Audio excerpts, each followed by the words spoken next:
هاشتاج الثاني من نكت مضحكة.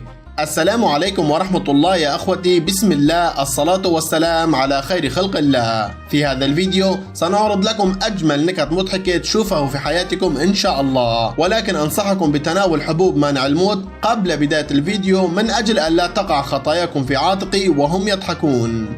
غرضي من نشر هذا المقطع فقط من باب الترفيه ولا أكثر. أتمنى من أعماق قلبي أن ينال إعجابكم هذا المقطع، ولكن قبل البدء ضع إعجابك على الفيديو واشتراكك في القناة لأرى عدد المحبين لهذا المقطع، وأنا بدوري سأكون لكم من الشاكرين ما دمت حيا. والآن دعونا أن نتطرق على هذه النكت باللغة العامية. إذا حابين تبعتوا لي نكت حلوة يا ريت تكتبوها في التعليقات. للبنات، بتسمي حالها قطة، غزالة، بسبوسة، أرنوبة، وإذا بتقلها يا حيوانة بتزعل.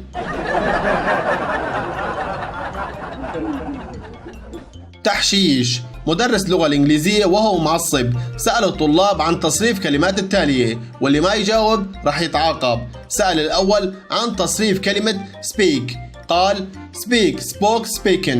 سأل الثاني take، قال take talk taken. المدرس شاف واحد عم يرجف من الخوف، سأله ايش فيك؟ وهو من الخوف قال شفيك شفوك شفوكن.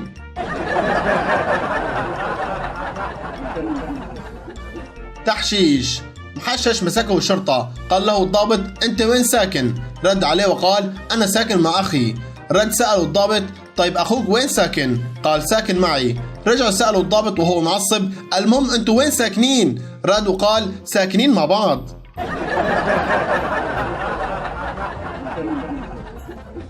تحشيش. واحد معه أرنب بده يعرف هو ذكر ولا أنثى، راح سأل المحشش.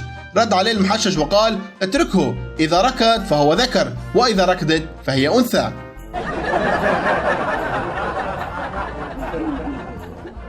تحشيش. واحدة محششة راحت لعند البقال، قالت له عندك عنب؟ قالت لها لا. راحت ورد رجعت، سألته في عندك عنب؟ قال لك ما بتفهمي، قلت لك ما عندي، بس ترى والله إذا رجعتي مرة ثانية بربطك قدام المحل. راحت ورجعت مرة ثانية وسألته في عندك حبل؟ قال لا. رد قالت طيب عندك عنب؟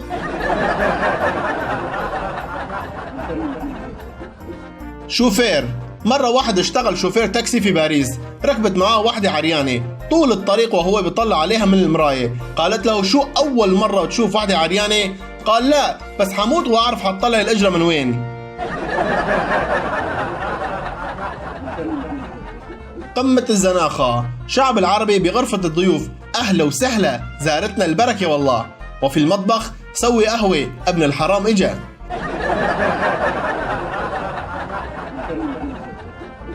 قمة الزناخة. أزنخ شيء بالعالم لما يوقع الصحن من إيدك ويضل ساعة يلف على الأرض وما ينكسر. لك يا زمن كسر وخلصني، قاعد تنادي عمي مثلا.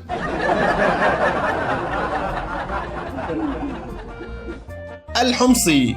حمصي انسرق في الصين، راح على المخفر لحتى يشتكي. سأله الضابط وصف لي شكل الحرامي، قال له إذا مش غلطان يا أنت يا اللي قاعد حدك.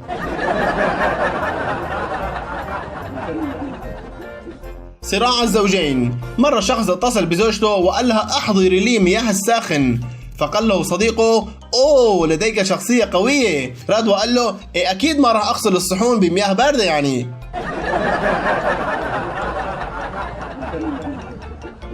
صراع الزوجين. مدرس عربي يسأل زوجته ما الذي تعرفيه عن الصرف والنحو؟ فردت وقالت أن أصرف فلوسك النحو الذي يرضيني.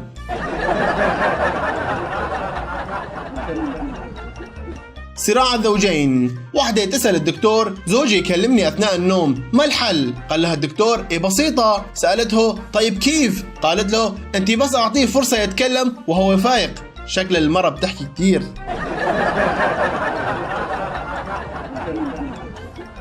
موجه والأستاذ. موجه يسأل الأستاذ هو ليش كل التلاميذ عندك بينطقوا حرف الجيم دال؟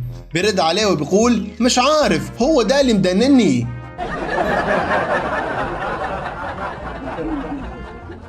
الملعون. واحد يتعشى مع مرته في البلكونة، قال حبيبتي ممكن تجيبي لي ملح؟ قالت إيه أنت قوم جيب لحالك، أصلا أنا تعبانة وما بقدر. فجأة رن تليفونها في المطبخ، قام ركضت وفتحت بسرعة، شاف رسالة من زوجها مكتوب فيها جيب الملح وانت راجعة.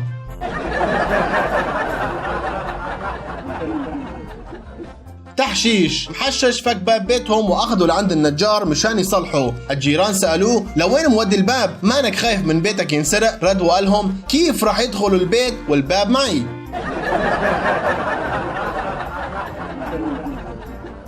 مساطيل، واحد مسطول وقف واحد في الشارع وقال له انت كتير تغيرت يا احمد، شكلك وجسمك وصوتك وكل شيء فيك تغير. رد عليه الزلمه وقال له انا مش احمد. قال له يو لك كمان اسمك غيرته.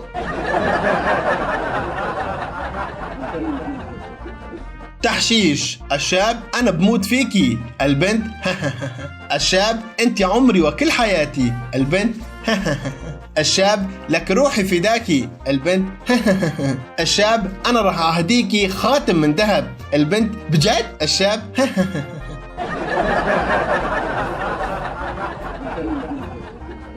تحشيش، وحدة بتخاف كتير، كل يوم بتصحي زوجها من النوم وتقلها قوم انا سامعة صوت في البيت، يبدو في عنا حرامي بالبيت. فقام قالها زوجها لك حبيبتي لما الحرامي بيسرق ما بيطلع صوت. راحت تاني يوم وصحته من جديد وقالت له اصحى بسرعة ما في صوت بالبيت، اكيد في حرامي.